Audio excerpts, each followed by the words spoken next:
আল্লাহ আমার রব, এই রবি আমার সব।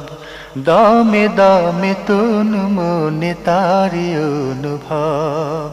তোমার দুনিয়াতে আমি যেদিকে তাকাই, অথই নিয়ামতে ডুবে আছি সবাই। পাক পাখালির গানে শুনি তসবিহ কালো রব, তসবিহ কালো রব। আল্লাহ আমার রব, এই রবি আমার সব। আসসালামু আলাইকুম, আলহামদুলিল্লাহ, আসসালাতু ওয়াসসালামু আলা রাসূলিল্লাহ। প্রিয় দর্শক, আপনারা যারা দেশে আছেন প্রবাসে, সবাইকে জানাই অনেক অনেক প্রীতি ও শুভেচ্ছা। শুরু হলো এনটিভি আয়োজিত এবং লাভেলো নিবেদিত অনুষ্ঠান আপনার জিজ্ঞাসা। আপনাদের সাথে আছি আমি জয়নুল আবেদিন আজাদ, আর আপনাদের মনোযোগা প্রশ্নের জিজ্ঞাসার জবাব দিচ্ছেন বিশিষ্ট আলেম ডক্টর মোহাম্মদ সাইফুল্লাহ। আসসালামু আলাইকুম ওয়া রাহমাতুল্লাহি ওয়া বারাকাতুহু। প্রিয় দর্শক, চলুন তাহলে জিজ্ঞাসার জগতে। শুরুতে একটি ইমেল পাঠিয়েছেন মোস্তাক আহমেদ, সৌদি আরবের তায়েফ থেকে।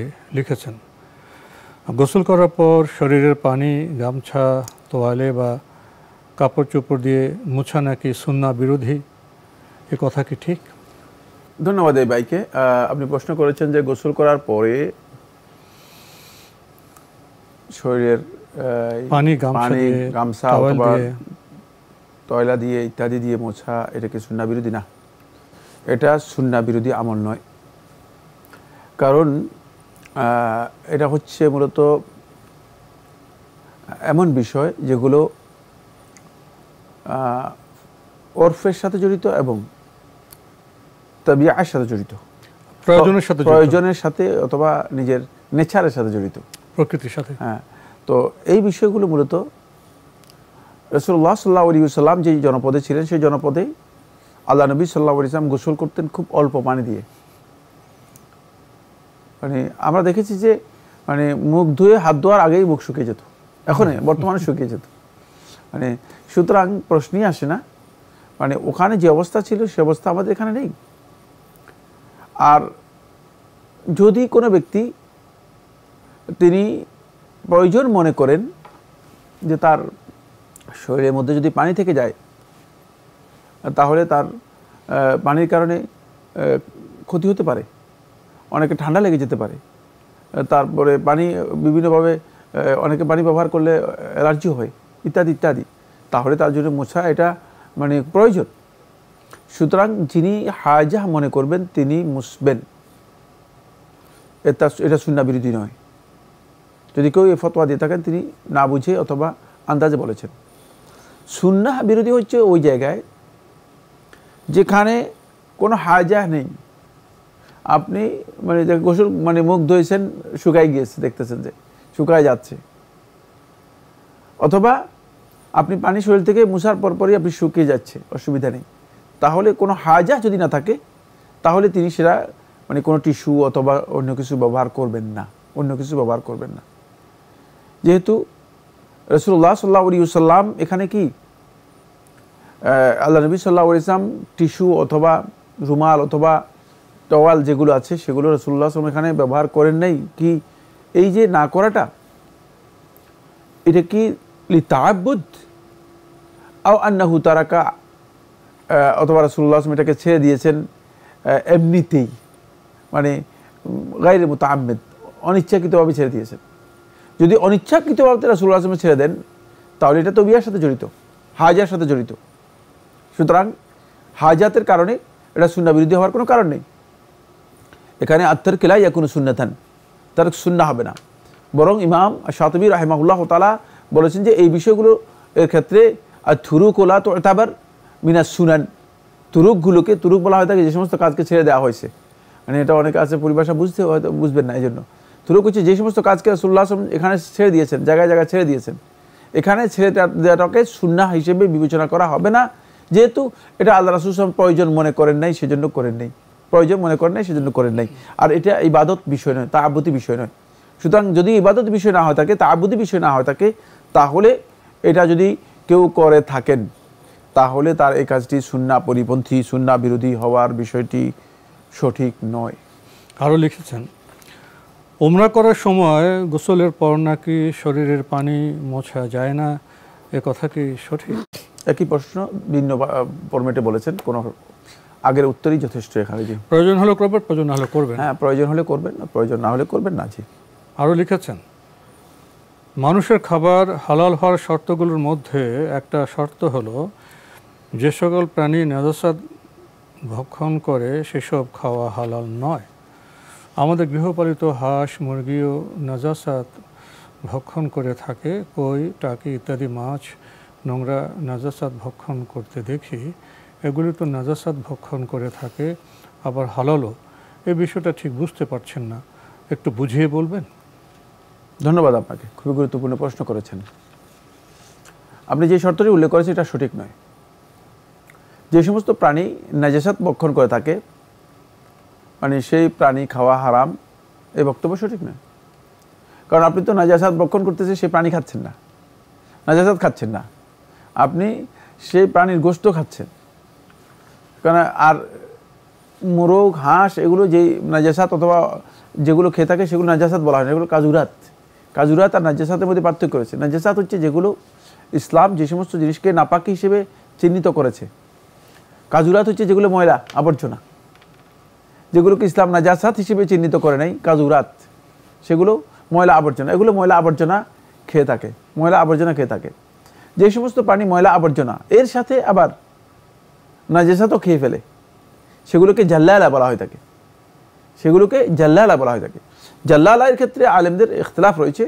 আলেমরা বলেছেন জাল্লালা খাওয়া যে জায়েজ, তবে জাল্লালা এর জন্য আলেমরা বলেছেন যে যাতে যদি নাজাসাত খেয়ে থাকে তাহলে ওই প্রাণীকে জবে করার আগে একদিন অথবা 2 দিন তাকে বন্দি করে আলাদা খাবার দিবে, যাতে করে সেই যে খাবারটা খেয়েছে সেটা কি হয়ে যায়, সেটা শরীর থেকে বেরিয়ে যায়। এবং কারণ ওখানে দূষিত কিছু থাকলে, দেখেন আজ থেকে মানে কত বছর আগে, আমার মনে হয় 9 থেকে 10 বছর, মানে 1000 বছর আগে, মানে 9 থেকে 100 বছর আগে তারা এই বিষয়টি বিবেচনা করেছেন। বর্তমানে যদি মেডিকেল সায়েন্স বলে, এটাই বলতেছে যে যে সমস্ত প্রাণীকে ইনজেকশন পুশ করা হয় এগুলোর সাথে সাথে যদি খায় তাহলে ওই ইনজেকশনের যেই প্রভাব আছে সেই প্রভাব মানুষের গোশতের মধ্যেই পাওয়া যায় এবং মানুষ ক্ষতিগ্রস্ত হয়, ক্যান্সার হয়ে যাচ্ছে সেগুলোর কারণে। এটা আজ থেকে কত বছর আগে তারা বলেছে যে কমপক্ষে 2 দিন বা 3 দিন ওই প্রাণীকে আলাদা খাবার দিবে এবং প্রাণীকে আলাদা করে রাখবে, যাতে করে তার শরীরে যেই মানে যদি কোনো কারণে কোনো জার্মস ঢুকে যায় সেটা কি হয়, বেরিয়ে যায়। তারপরে সেটাকে জবে করবে, তারপরে সেটাকে খাবে, তারপরে সেটাকে জবে করবে, সেটা খাবে, এবং তাহলে তিনি এই জার্ম থেকে বেঁচে যাবেন। এটাই বাস্তবতা। ফলে আমরা জানি যে চাইনিজরা যারা আছে বিভিন্ন ধরনের বন্য পানি টানি এই সেই এগুলো খেয়ে শেষ পর্যন্ত কয়েকদিন পর পর বিভিন্ন ভাইরাস গোটা পৃথিবীতে ছড়িয়ে দিচ্ছে। এগুলো যেহেতু অনাজাসাতগুলো খায় এবং কাজুরাত যত ময়লা আবর্জনা আছে ডাস্টবিন থেকে ইত্যাদি সবগুলো খায়, সেখান থেকে ভাইরাসগুলো শরীরে ঢুকে আর সেগুলো আবার জবে করে সাথে সাথে খেয়ে ফেলে, ফলে এগুলোর কারণে ক্ষতিগ্রস্ত হচ্ছে।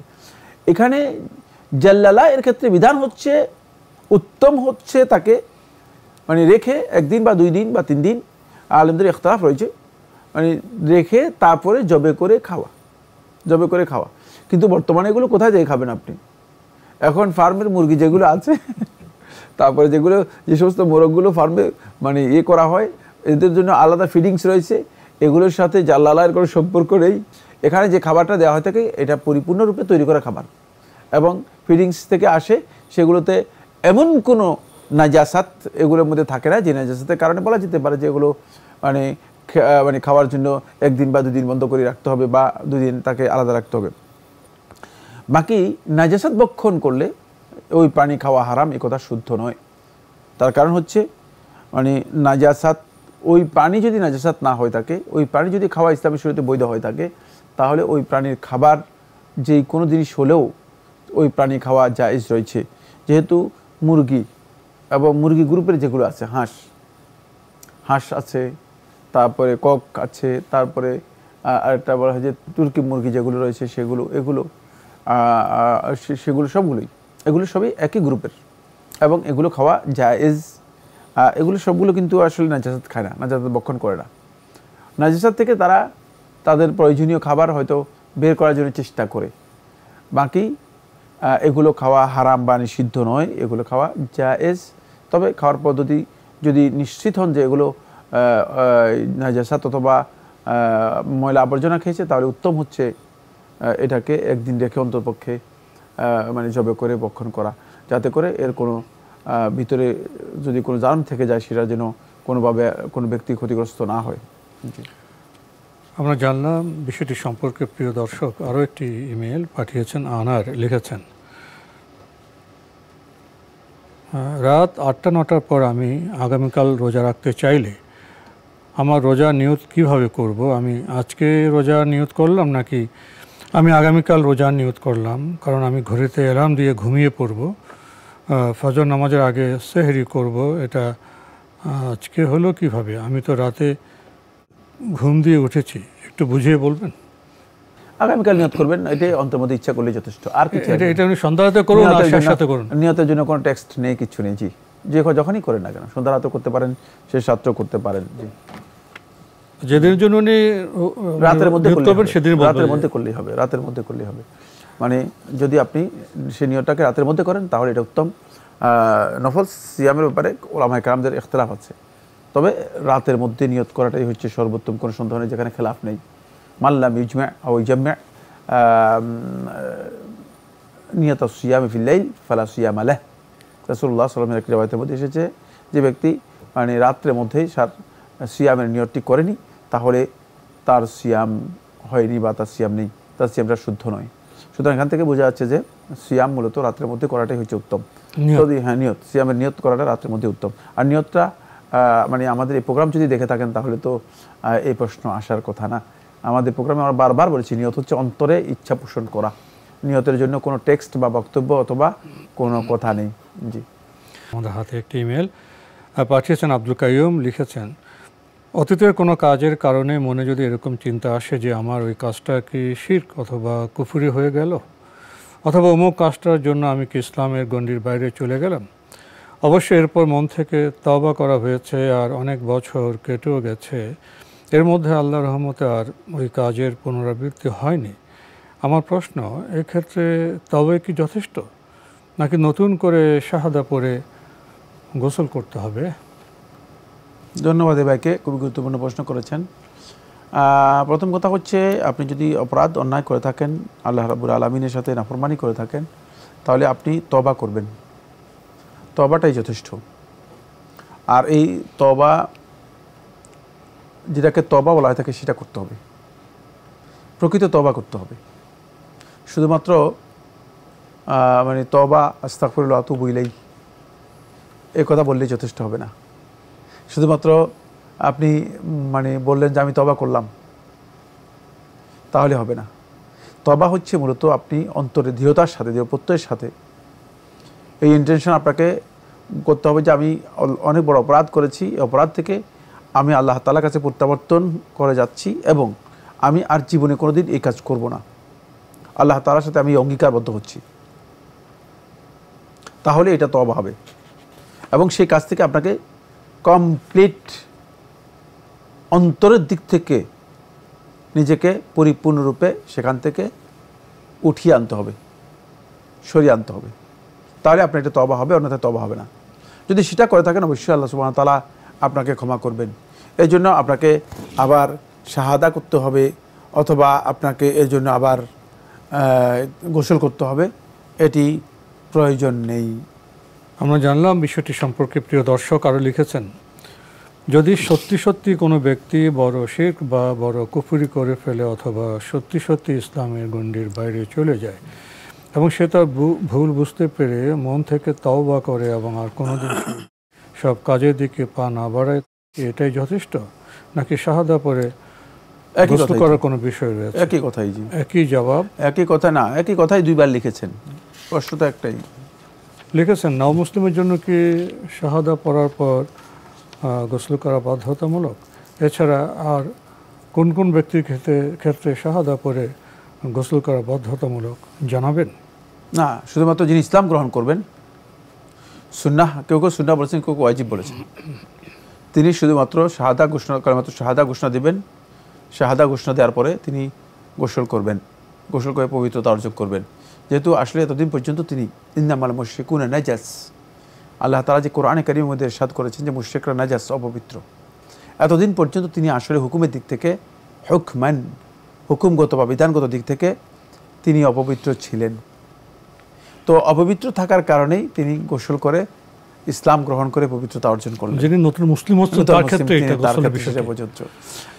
ওই ব্যক্তির ক্ষেত্রে এটা প্রযোজ্য নয় যে ব্যক্তি আসলে না জেনে কোনো ভুল করে ফেলেছে, অথবা যে ব্যক্তি শিরক করে আল্লাহ তাআলার কাছে আবার তওবা করে ফিরে এসেছে।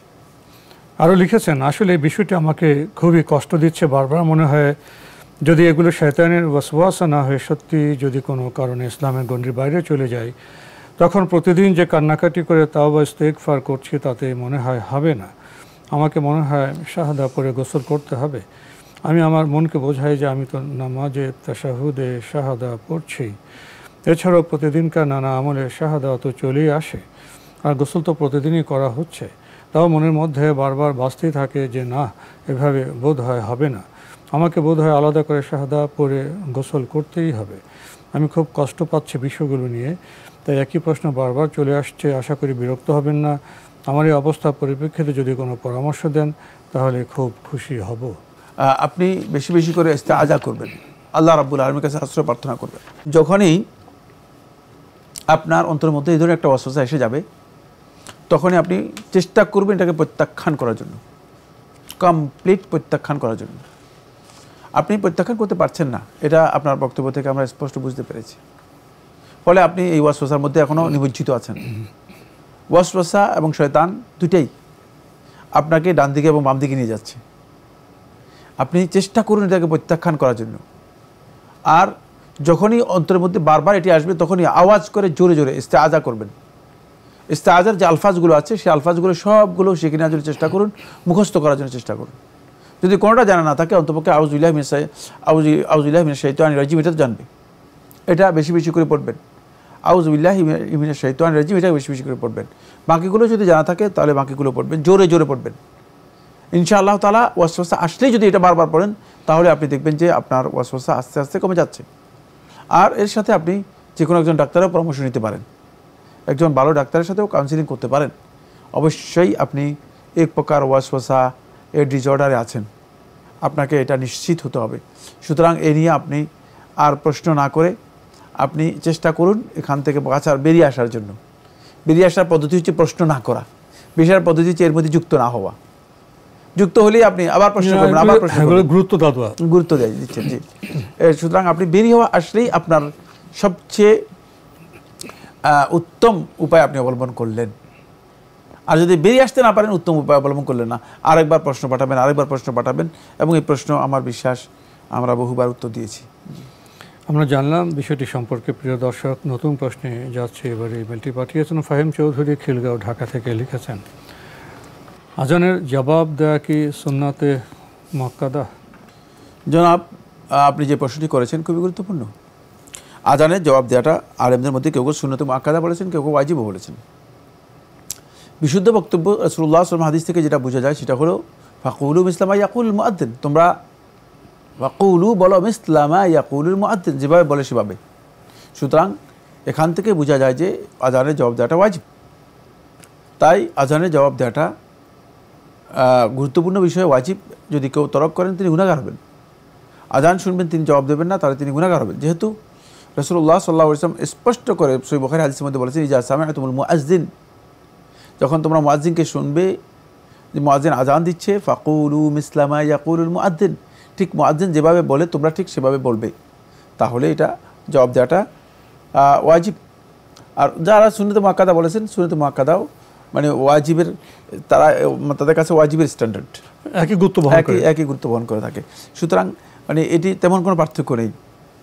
আর এর ফজিলত তো সাধারণ ফজিলত, এ ব্যাপারে বিস্তারিত অনেক লম্বা আলোচনা রয়েছে। জি, আরও লিখেছেন, ইকামতের জবাব দেয়া কি বাধ্যতামূলক? আমাদের দেশে ইকামতের বাক্যগুলো দুইবার করে বলে থাকে এবং তাড়াতাড়ি বলার কারণে প্রতিটি বাক্যের উত্তর করাটা কঠিন হয়ে যায়। প্রতিটি বাক্যেরই কি জবাব দিতে হবে বা কীভাবে জবাব দিতে হবে জানাবেন? আমাদের হাতে সময় আছে 1 মিনিট।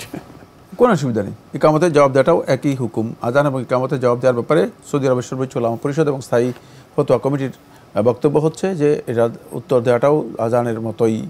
আর এটা কেন পারবেন না আপনি? মুয়াজ্জিন তো অনেক লম্বা করে বলেন দেখি যে, আমার মনে হচ্ছে এখানে আপনার মানে নিজস্ব ত্রুটি রয়েছে। এই সময় আমার একবার মুয়াজ্জিন যখন আল্লাহু আকবার বলে থাকেন, আপনি 5 বার আল্লাহু আকবার বলতে পারবেন। মুয়াজ্জিন তো লম্বা করে বলেন, বলতে একটু মানে মানে নিজেকে অভ্যস্ত করতে হবে, এটা পারা যাবে না, কথা আপনার কাছে শুনেছি এবং সঠিক নয়। তো আজকে আমাদের এখানে শেষ করতে হচ্ছে। আপনাকে অনেক ধন্যবাদ। আপনাকে অনেক ধন্যবাদ। প্রিয় দর্শক, আমরা দেখছিলাম এনটিভি আয়োজিত এবং লাভহিল নিবেদিত অনুষ্ঠান আপনার জিজ্ঞাসা। আমাদের অনুষ্ঠান আপনারা এনটিভি অনলাইনেও দেখতে পারবেন। ভিজিট করুন www.ntvbd.com। এছাড়া ইউটিউব এবং আমাদের ভেরিফাইড ফেসবুক পেজে অনুষ্ঠান দেখতে পারবেন। আমরা সবশেষের প্রশ্নের মাধ্যমে আমরা জানলাম আমাদের আজানের জবাব দিতে হবে এবং জবাব দিতে হবে ইকামাতেরও। চিঠি লিখুন, প্রশ্ন পাঠান আমাদের ঠিকানায়। পরিচালক আপনার জিজ্ঞাসা, এনটিভি, বিএসসিসি ভবন, 7ম তলা, 102 কাজী নজরুল ইসলাম অ্যাভিনিউ, কারওয়ান বাজার, ঢাকা 1215। ইমেল অ্যাড্রেস আপনার জিজ্ঞাসা @ntvbd.com। মহান আল্লাহ আমাদের সবাইকে নিরাপদে রাখুন শান্তিতে। আসসালামু আলাইকুম। আল্লাহ আমার রব, এই রবি আমার সব, দামে দামে তুন মনে তারি অনুভব। তোমার দুনিয়াতে আমি যেদিকে তাকাই, অথই নিয়ামতে ডুবে আছি সবাই। পাক পাখালির গানে শুনি তসবিহ কলরব, তসবিহ কলরব। আল্লাহ আমার রব, এই রবি আমার সব।